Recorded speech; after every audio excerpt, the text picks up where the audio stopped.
j'aimerais te dire, nous critiquons ceux qui se prosternent devant les statues. Nous avons une nouvelle statue, nos téléphones. Nos téléphones. Avant que tu ne dormes, tu dis bonsoir à ton téléphone.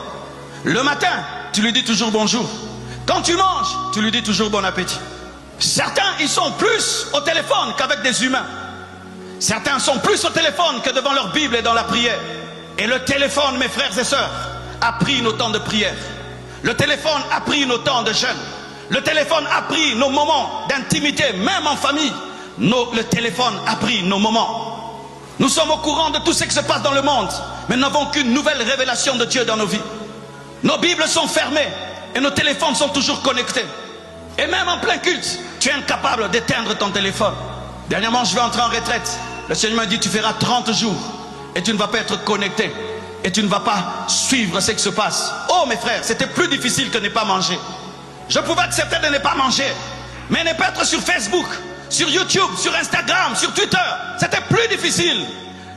Je vous défie de jeûner Twitter, de jeûner TikTok, de jeûner Facebook.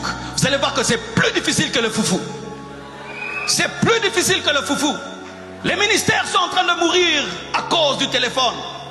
Hommes de Dieu, comment les Wesley et les Finney avaient une telle profondeur? Il n'y avait pas autant de distractions en leur temps.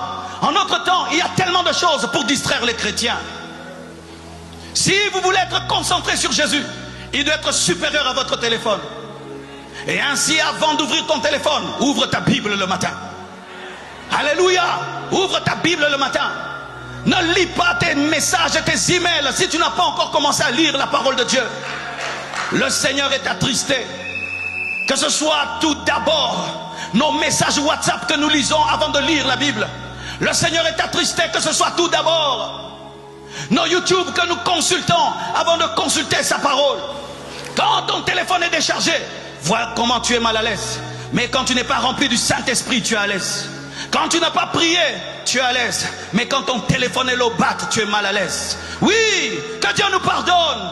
Quand il n'y a pas de Wi-Fi, il n'y a pas de connexion, tu es mal à l'aise. Mais quand tu as un péché dans ta vie qui énerve Dieu, là tu es à l'aise. La déconnexion spirituelle ne nous dérange pas, mais la déconnexion du Wi-Fi nous dérange. Si tu ne reçois pas de message d'une personne que tu aimes, tu es touché. Mais si tu n'as pas de réma, ça ne te dérange pas. Une idole est entrée, mais nous ne la voyons pas. Ce n'est pas une statue. Ce n'est pas une statue, c'est un instrument.